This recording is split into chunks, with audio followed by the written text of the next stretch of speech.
함께 묵상할 종려주일 말씀은 마태복음 21장 28절에서 46절까지의 말씀입니다. 조금 길지만 제가 읽어드리고 각자의 가정에서는 성경책을 펼쳐놓고 함께 마음으로 또 읽어주시기를 바랍니다. 그러나 너희 생각에는 어떠하냐? 어떤 사람에게 두 아들이 있는데 맏아들에게 가서 이르되 오늘은 포도원에 가서 일하라 하니 대답하여 이르되 아버지 가겠나이다 하더니 가지 아니하고 둘째 아들에게 가서 또 그와 같이 말하니 대답하여 이르되 실소이다 하였다가 그 후에는 뉘우치고 갔으니 그 둘 중에 누가 아버지의 뜻대로 하였느냐? 이르되 둘째 아들이니이다. 예수께서 그들에게 이르시되 내가 진실로 너희에게 이르노니 세리들과 창녀들이 너희보다 먼저 하나님의 나라에 들어가리라. 요한이 의의 도로 너희에게 왔거늘 너희는 그를 믿지 아니하였으되 세리와 창녀는 믿었으며 너희는 이것을 보고도 끝내 뉘우쳐 믿지 아니하였도다.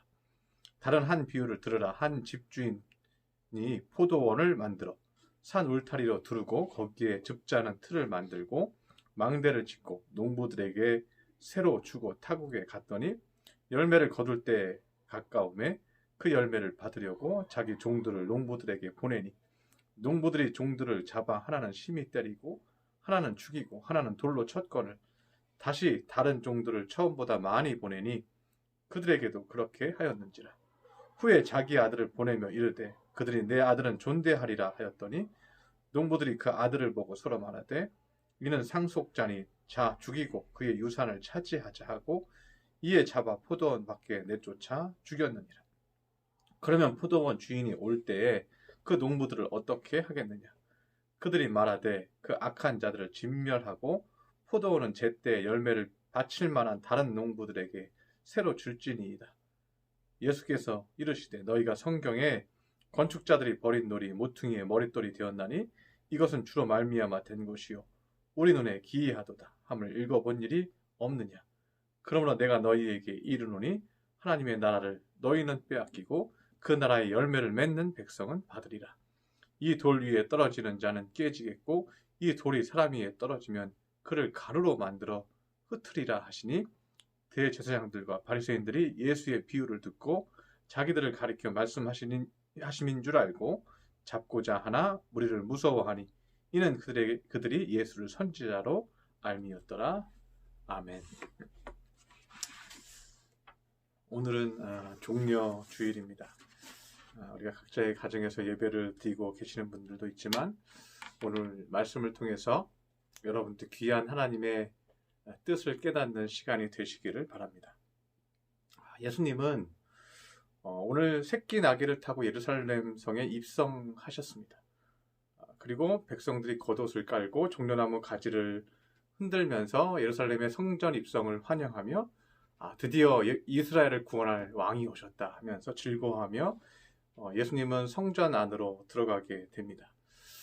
그리고 성전에 입성하자마자 장사하는 사람들의 상을 엎으시면서 이 성전은 만민이 기도하는 집이다. 강도의 소굴로 만들지 말라며 그들에게 혼을 내시는 말씀을 하십니다. 그리고 조금 있다가는 28절 앞에 구절들을 보면요. 열매 맺지 못하는 무화과 나무를 열매가 없다고 마르게 하신 후 그 다음에 오늘 말씀을 전하게 되십니다. 그런데 예수님이 예루살렘 성에 입성하신 후에 이런 여러 가지 일련의 일들과 행동들은요. 장사하는 상을 엎어버리시거나 무화과 나무에 열매가 없다고 말라버리게 하시거나 좀 과격해 보이는 행동을 예수님이 하고 있죠. 그런데 여기에는 공통점이 있어요. 첫 번째는 예수님이 굉장히 화가 나 있다는 거예요. 무엇 때문에 화가 나셨을까? 이들의 신앙생활에 대한 진심이 없다는 것입니다. 껍데기만 남은 유대인들의 신앙의 모습에 화가 나시는 겁니다. 기도하는 예루살렘 성에는 성소와 지성소가 있는 것입니다. 하나님의 임재하시는 성, 그 안에는 하나님과 영적으로 임재하시는 가장 거룩하고 은혜로운 공간입니다. 그런데 그러한 공간이 진실로 예배를 드리는 자리가 아니라 이 성전 주변을 둘러서서 모든 장사꾼들이 모여있는 제가 성남에 가면은 모란시장이라고 있습니다. 그런 시장처럼 각종 물건을 파는 그런 장소로 변해버렸다는 것입니다. 무화과나무를 저주하신 사건도 마찬가지입니다. 나무는 잎사귀가 풍성합니다. 물론 그 당시 이 무화과나무가 열매를 맺을 때가 아니라는 학설이나 말씀도 많이 하십니다. 그런데 이 장면 자체를 볼 때는요, 예수님이 그 얘기를 하고 싶은 게 아니고요. 이 무화과나무가 푸른데 열매가 없다, 이 말은 푸르다는 건 뭐예요? 겉으로 보기에는 아주 멀쩡해 보이고 겉으로 보기에는 아주 빛이 난다는 거예요. 그런데 열매는 없다는 거예요. 그래서 외식하는 유대인들에 대해서 경고하시는 것입니다. 그리고 외식한다는 건 뭐예요? 진심이 없다는 거죠. 그들의 신앙과 마음에 하나님을 진심으로 사랑하는 진지한 마음이 없다는 거예요. 그것을 보고 한탄하시는 것입니다. 그래서 진심이 없으면요, 열매는 없는 것입니다. 하나님이 보시기에 진심은 열매예요. 여러분에게 하나님을 향한 뜨거운 사랑이 있으면 여러분이 세례를 받은 지 얼마 안 됐던 간에, 신앙생활을 시작한 지 얼마 안 됐던 간에 하나님을 진심으로 사랑하는 마음으로 기도하고 예배드리면요, 하나님이 보시기엔 그 사람은 열매가 풍성한 사람인 거예요. 무엇이든지 하나님 앞에 진심으로 하나님을 인격적으로 깊이 만나면서 하나님과 나와의 관계 안에서 하나님의 은혜를 체험하고 하나님의 은혜를 감사하고 기뻐하는 영적인 진심이 있는 사람은요, 이것은 열매가 매우 큰 사람이라는 것입니다. 오늘 본문도 마찬가지입니다. 말로만 하지 말고 진심으로 하라는 거예요. 오늘 28절을 보면, 그러나 너희 생각은 어떠하냐? 어떤 사람에게 두 아들이 있다. 맏아들에게 가서 이르되, 얘 오늘 포도원에 가서 일하라. 놀지만 말고 일해라. 그런데 대답하면서 이 큰아들은 얘 가겠습니다. 그렇게 말로 하고 가지 않았다. 둘째 아들은 또 가서, 너도 가서 포도원에 가서 일해라. 대답하여 이르되 실소이다 하였다가 그 후에 뉘우치고 갔다고 말씀하고 있습니다.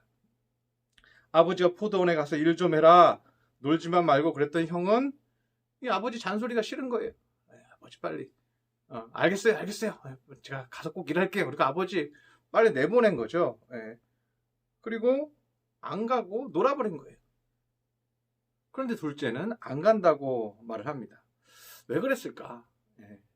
보통 동생은 어느 집이나 보면은 심부름을 좀 많이 하게 돼 있죠. 저도 이제 형제 중에 둘째라서 집에 잔심부름 사와라, 좀 버리고 와라, 이런 것들 거의 다 둘째가 많이 하게 되죠. 그런데 이 동생의 입장에서 봤을 때는 그랬을 것 같아요. 분명 형은 간다고 하고 안 갔을 게 뻔한데, 그러면 가보면 맨날 내가 혼자 일하는데 저도 안 갈래요, 이제 이렇게 대답하는 거죠. 그럼 아버지는 그랬겠죠. 형도 간다 그랬어, 그러니까 너도 가, 이렇게 설득했겠죠. 오늘 보면 좀 이렇게 냉소적으로 얘기하죠. 실소이다, 이렇게 좀 강하게 냉소적으로 아버지한테 얘기를 하죠. 그리고 생각해보니까 아버지께서 심부름을 시켰는데 형은 안 갈 것이 뻔해 보이고, 또 아무도 안 가면 아버지는 또 실망하고 속상해 할 텐데, 이 두 아들들이 아무런 소용이 없는, 아버지에게 아무 도움이 되지 않는 그런 존재라는 생각을 해보니, 그래도 나라도 가야겠다 하고 뉘우치고 이 동생은 가게 됩니다.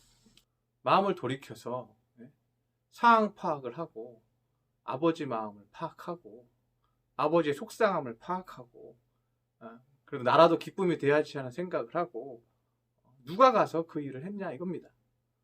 동생이 가서 했다는 거예요. 예수님은 우리에게 묻는 것입니다. 누가 진심으로 아버지를 대하였느냐?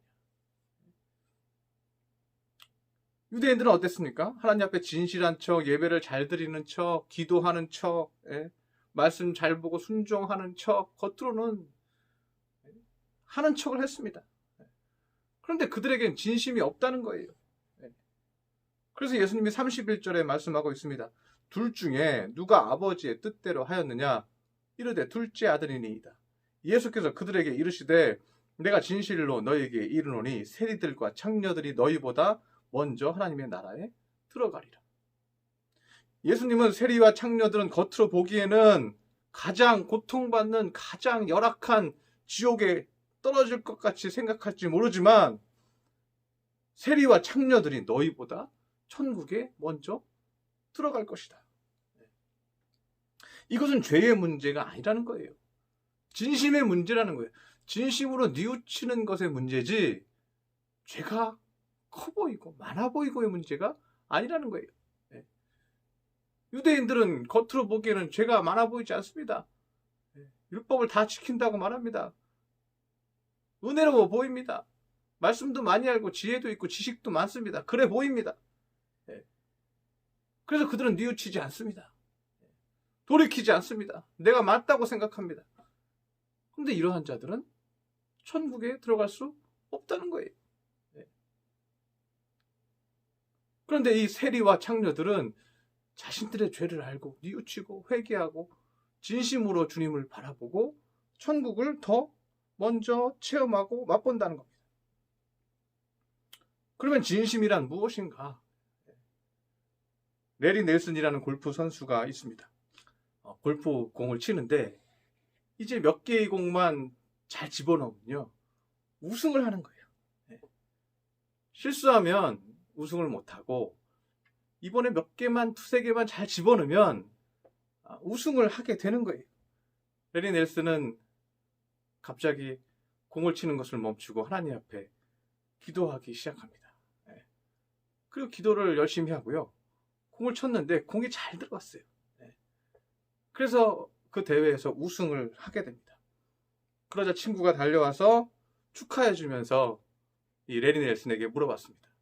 어떻게 기도했길래 이렇게 우승을 했냐? 하고 물어봤습니다. 우승하게 해달라고, 공을 잘 치게 해달라고, 긴장하지 않게 해달라고, 차분하게 해달라고 기도를 했냐? 그렇게 물었습니다. 그랬더니 레리 넬슨이 이렇게 대답하는 거예요. 그렇지 않아. 사실은 나는 이렇게 기도했어. 하나님 아버지, 내 머릿속에 우승컵을 지워 주시옵소서. 그러지 않으면 저는 더 이상 공을 칠 수가 없습니다. 하나님, 제 머릿속에서 우승컵을 지워 주시옵소서 하고 기도하고 진심으로 기도하고 우승컵을 내려놓고 그리고 쳤다는 거예요. 그랬는데 우승을 했다는 거예요. 진심이란 무엇일까? 내가 하나님 앞에 진심을 드린다는 것은 무엇일까? 그것은 내 고집과 아집과 내가 생각하는 방식을 뉘우치고 내려놓는 거예요. 내 집착을 뉘우치는 거예요. 내 집착을 내려놓고 진심으로 하나님께서 나에게 기뻐하시는 마음으로 나를 바꾸는 거예요. 나의 마음을 온전하게 해달라고 겸손히 기도하는 거예요. 이것이 나를 진실되게 만들어 준다는 거예요. 그래서 세리와 창녀는 사회에서 지탄을 받는 사람들이었지만 뉘우친다는 거예요. 진심으로 뉘우친다는 거예요. 뉘우친다는 건 그들에게 진심이 있다는 거예요. 아무리 지탄을 받는 사람이지만 뉘우치는 자에게는 천국이 있다는 거예요.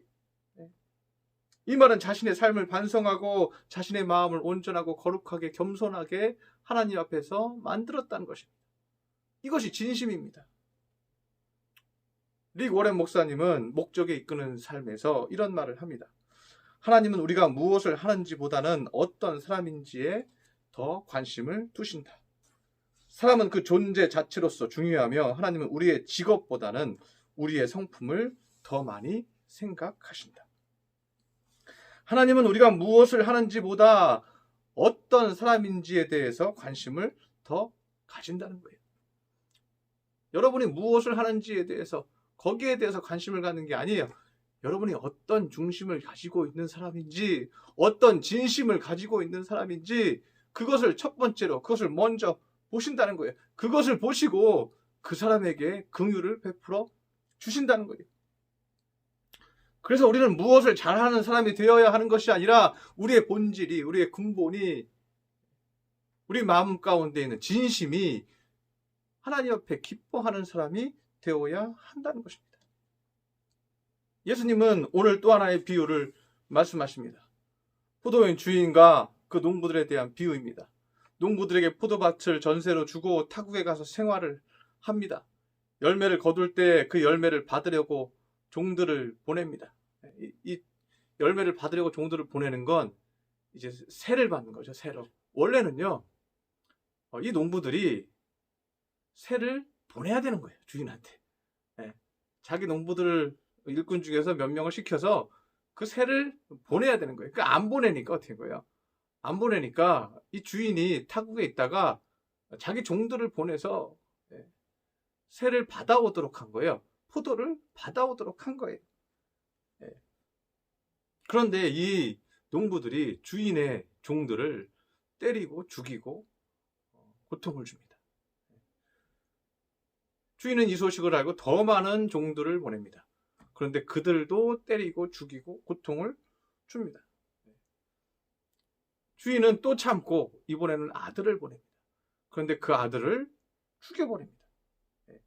37절에 보면 후에 자기 아들을 보내며 이르되 그들이 내 아들을 존대하리라 하였더니 농부들이 그 아들을 보고 서로 말하되 이는 상속자니 자 죽이고 그의 유산을 차지하자 하고 이에 잡아 포도원 밖에 내쫓아 죽였느니라. 예수님의 이 예화는 이 포도원의 주인이 소작농을 하는 농부들에게 많은 것을 요구한 주인이라고 얘기하지 않습니다. 이 주인은 매우 넉넉한 마음을 가지고 있었습니다. 이들에게 땅을 빌려줄 때 땅만 빌려준 것이 아닙니다. 모든 배려를 함께 하였습니다. 그래서 33절에 한 집주인이 포도원을 만들고 어떻게요? 산 울타리로 두르고 거기에 즙자는 틀을 만들고 망대를 짓고 농부들에게 새로 주고 타국에 갔다고 말하고 있습니다. 농부들이 일할 수 있고 편하게 일할 수 있는 모든 기계, 장비, 그리고 들짐승이든 어떤 적이든 침투해서 그 포도밭을 훔쳐가지 못하도록 모든 방어를 하고 어떻게 망대까지 만들었다는 거예요. 망대는 뭐예요? 초소를 얘기해요. 초소. 초소에 올라가서 누가 오는지 볼 수 있게끔 이 포도원을 다 준비해서 주었다는 거예요. 그런데 이러한 주인의 진심은 전혀 모르는 것입니다. 그리고 주인이 포도 수확물을 가지러 온다는 생각만 하니 아까운 것입니다. 진심을 몰라주고 자신의 진심도 잃어버리는 그런 욕심이 그들에게 가득 차 있는 것입니다. 욕심이 과한 사람은 남의 진심도 악의로 받아들이는 거예요. 진심으로 받아들이지 않는 거예요. 나에게 진심이 없으면 남의 진심도 진심으로 여겨지지 않는 거예요. 제 컴퓨터 사이트를 보다가 다른 교회 사이트를 봤습니다. 어떤 분이 부활절 공식 예배로 예배를 드린다는 그런 광고나 소식을 듣고 누가 글을 올렸어요. 부활절은 대목이니 예배를 드려야겠지. 기독교는 부활절에 돈을 걷는 단체다. 뭐 이런 식으로 글을 올렸어요. 그런 비난 문구를 올린 것을 보고 제가 그랬어요. 뭐라 그랬을까요? 모 눈에는 뭐밖에 안 보인다. 우리는 진심으로 하나님 앞에 부활절을 하나님 앞에 예배로 드리고 싶은 것인데 외부에서는 목사들이 대목이니 대목이야 한 건 잡아 돈을 벌자 그래서 예배를 드린다고 말하고 생각한다는 거예요. 모 눈에는 뭐밖에 안 보이는 거죠. 우리가 이렇게 기도하고 예배드리고 어느 장소에서든지 말씀을 들으려 하고 기도하고 그리고 멀리 떨어져 있지만 계좌로 헌금을 보내는 분들도 있고 어떤 분은 직접 와서 사무실에 와서 헌금을 봉투를 가져와서 헌금을 드리는 사람도 있고 이분들의 진심이 교회의 대목을 위해서입니까? 교회가 대목 잡으라고 여러분이 그것을 가지고 오는 것입니까? 진심이 없으면 진심을 핍박하면 하나님도 그를 심판하신다는 거예요. 그래서 43절에 보면 그러므로 내가 너희에게 이르노니 하나님의 나라는 너희는 빼앗기고 그 나라의 열매는 열매 맺는 백성이 받으리라. 진심을 받지 못하는 유대인들은 껍데기로 사는 유대인들은 그런 사람들은 하나님의 나라를 빼앗긴다. 하나님의 나라와 천국을 결단코 체험하지 못할 것이다. 그러나 하나님을 진심으로 사랑하고 내가 지금 교회에 나오지 못할지라도 여러분 각자의 자리에서 장소에서 진심으로 예배 드리는 마음으로 이 시간을 드리시기 바랍니다. 하나님이 다 보고 계시다는 거예요. 그 진심을 하나님 받으시고 여러분에게 천국을 선물해 주신다는 거예요. 결론적으로 말하면 진심이 무엇입니까? 진심은 말씀으로 깨지는 사람을 의미합니다. 이 사람은 말씀 앞에 진실하기에 스스로 눈물 흘리고 뉘우치는 사람을 말씀하고 있습니다. 44절을 보면 이 돌 위에 떨어지는 자는 깨지겠고 이 돌이 사람 위에 떨어지면 그를 가루로 만들어 흩으리라 하시니 라고 되어 있습니다. 이 본문을 제가 7개의 번역본을 모두 다 보았습니다. 그런데 이 구절을 킹 제임스 버전에서 보면요, 가장 잘 해석을 했습니다. 그래서 첫 번째는 돌 위에 떨어지면 깨질 것이다. 그런데 이 돌이 그 사람 위에 떨어지면 이 킹 제임스 버전에서는요, It will grind him to powder 이렇게 되어 있습니다. grind him to powder. 네. 그라인드로 그를 갈아서 파우더로 만든다. 분말로 만든다. 말씀이 있는데 말씀 위에 사람이 떨어지면 쫙 하고 깨진다는 거예요. 깨져서 유리 조각이 된다는 거예요. 그냥 날카로운 유리 조각이 된다는 거예요. 그런데 그 사람 위에 돌이 떨어지면 이 사람은 그라인더로 간 것처럼 가루가 된다는 거예요. 분말이 된다는 거예요. 우리가 말씀 위에서 교만한 마음으로 말씀 위에서 말씀 위에 떨어지면요, 깨지긴 깨져요. 그런데 심판받는다는 거예요. 네. 경고를 받아요. 네. 그러나 그 심판의 경고의 말씀대로 징계받는다는 것을 의미하고 있어요. 우린 깨지고 부서져요. 그러나 변하지는 않아요. 네. 그런데 반대로 야 위에 말씀이 떨어지면, 하나님의 말씀이 나를 부수어버리고 으깨어버리면 그라인더로 간 것처럼 파우더가 된다는 거예요. 예. 파우더의 특징이 무엇입니까? 부드럽다는 것입니다. 그리고 파우더는 모든 재료의 원료가 되는 거예요. 설탕 어떻게 해요? 설탕 파우더. 모든 식재료의 원료죠. 소금 가루 어떻게 해요? 모든 식재료의 원료죠. 소금 덩어리를 국에 넣을 수는 없잖아요. 예. 가루가 되어야 원료죠. 예. 그런데 여러분, 깨진 유리는 어때요? 깨진 유리는 쓰레기예요. 예. 그냥 재활용도 못해요. 그냥 버리는 거예요. 그런데 파우더 유리는 뭐예요? 원료예요. 예. 모든 걸 만들 수 있는 유리의 원료예요. 예.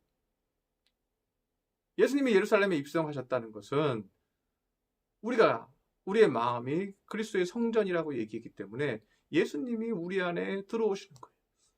우리 안에 들어오셔서 우리를 그라인더로 가시고 우리를 부드럽게 만드세요. 은혜롭게 만드세요. 우리의 마음을 다 파우더처럼 부드럽게 녹여주세요. 그리고 우리의 마음을 진심이 되게 하세요. 그러면서 결정적으로 원료가 되는 거예요.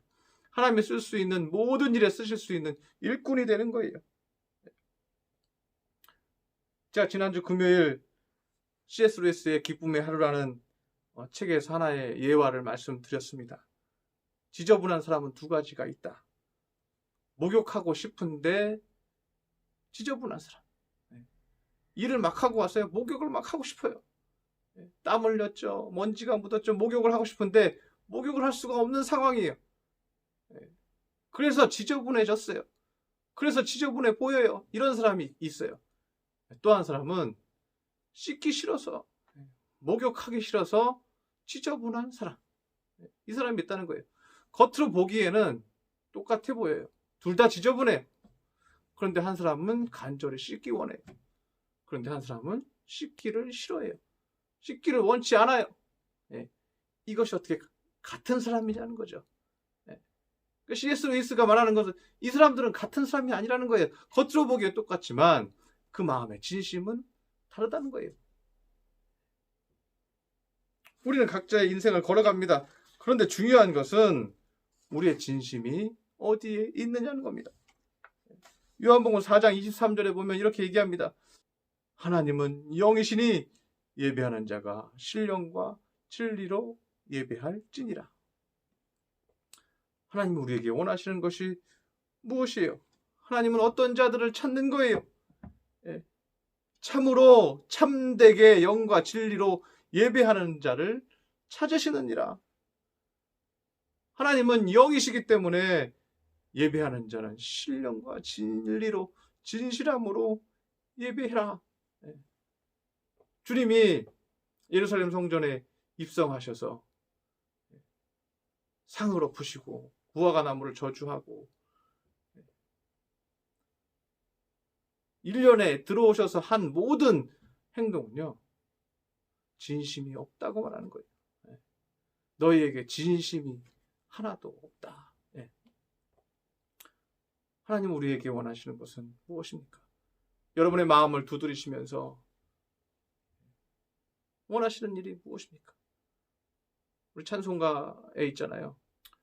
찬송가 535장에도 그런 찬양의 말씀이 있습니다. 주 예수 대문 밖에 기다려 섰으나 단단히 잠가 두니 못 들어오시네. 나 주를 믿노라고 그 이름 부르나 문 밖에 세워두니 참나 예수 지라.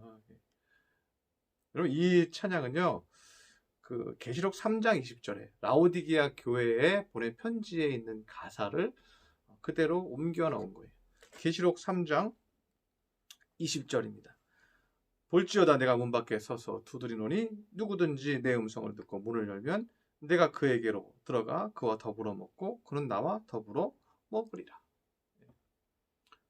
우리가 진심으로 마음을 열고 예수님의 입성을 바라며 주님 나 안에 들어오셔서 내 마음의 교만과 아집을 다 깨트리고 부수어 주시고 예수님께서 내 안에 입성하셔서 나의 안에 충만하게 거하여 주시옵소서. 그리고 내가 뉘우치게 하시고 주의 천국을 가득하게 채워 주시옵소서. 이렇게 기도해야 한다는 거예요. 근데 라오디게아 교회는요, 부자 교회였죠. 16절에 보면 3장 16절 요한계시록 3장 16절에 보면 내가 이같이 미지근하여 뜨겁지도 아니하고 차지도 아니하니 내가 내 입에서 너를 토하여 버리랴. 이게 뭐예요? 미지근해서 뜨겁지도 차지도 않다. 이건 뭐예요? 진심이 없다는 거잖아요. 그래서 구역질이 나는 거예요. 구역질. 내 입에서 토하여 버리리라. 토하여 버리리라. 진심 없이 껍데기로만 신앙 있는 척, 믿음 있는 척, 거룩한 척 하나님 구역질을 한다는 거예요. 토해버린다는 거예요. 그리고 겉으로 말하기는 뭐라고 얘기하냐면 내가 말하기를 나는 부자라 부유하며 부족한 것이 없다 하나. 그리고 난 부자라는 거예요. 나는 뭐 하나님께 축복 많이 받았어. 나는 부자야. 이렇게 얘기한다는 거예요. 그럼 너의 진심을 봐라. 너의 진심을 봐라. 너의 속 깊은 진심을 봐라. 너의 마음 가운데 천국이 있는지 봐라. 내가 말하기를 나는 부자라 부유하고 부족한 것이 없다 하나. 너의 곤고한 것과 가련한 것과 가난한 것과 눈먼 것과 벌거벗은 것을 알지 못하는도다. 진심이 없다는 거예요. 교회에 하는 말이에요. 신앙생활을 하고 있는 라오디게아 교회 부유하고 성도가 풍성하고 많았던 교회에게 하시는 말씀이에요. 뭐가 없다는 거예요? 진심이 없다는 거예요. 그래서 예수님이 문 밖에 서서 두드리고 계신다는 거예요. 나 주를 믿노라고 주 이름을 부르는데 주님이 내 안에 들어오셔서 내 안에 천국은 없다는 거예요. 종려주일은 예수님이 우리의 마음에 입성하신 것을 의미합니다. 우리의 마음에 입성하셔서 우리의 마음을 다 녹이시고 다 뜨겁게 하시고 우리의 서름과 눈물과 아픔과 고통도 다 녹이시고 우리의 교만도 다 녹이시고 우리의 실수도 녹이시고 우리의 낙심도 녹이시고 우리의 상처도 우리의 쓴뿌리도 다 고백해서 뉘우치고 다 녹이시고 우리 마음에 예수님이 주시는 천국이 우리 마음에 가득하게 채워지고 말씀은 나를 다 부수어 버려서 파우더처럼 내 마음은 부드러워지고 그래서 하나님이 쓸 수 있는 거룩한 일꾼이 되는 것이 예수님의 예루살렘 성전 입성의 의미입니다. 여러분 각자의 처소에서 예배드리고 있을 텐데 여러분 기억하시기 바랍니다. 주님, 내 안에 들어오셔서 주의 말씀으로 나를 깨트려 주시옵소서. 내 안에 입성하셔서 나를 거룩하게 하시고 내 마음에 천국을 가득 채워 주시옵소서. 그리고 기뻐하고 주님과 사랑하고 교제하고 깊이 대화하는 하나님의 거룩한 백성 되게 하여 주시옵소서 하고 기도하는 거룩한 주의 일꾼들이 되시기를 축원합니다. 기도하겠습니다. 할렐루야. 사랑의 하나님 아버지, 오늘 말씀을 통해서 종려주일의 의미를 다시 한번 깨닫습니다. 주님께서 우리 마음에 입성하시는 것입니다. 입성하셔서 우리의 장사하는 소굴에 그 모든 것들을 다 엎으시고 기도하라 말씀하여 주시고 우리 마음의 진심과 거룩함으로 예배드리기를 간절히 원하십니다. 우리 성도들 하나님 앞에 진실하게 하여 주시옵소서. 그리고 하나님 앞에 말씀으로 부서지게 하여 주시옵소서. 그리고 하나님 앞에 쓰임받는 거룩한 일꾼 되게 해주셔서 그 마음이 천국이 가득한 천국의 축복과 기쁨으로 가득 찬 하나님의 백성 삼아 주옵소서. 귀한 말씀 주시니 감사드리며 예수님의 이름으로 기도드렸습니다. 아멘.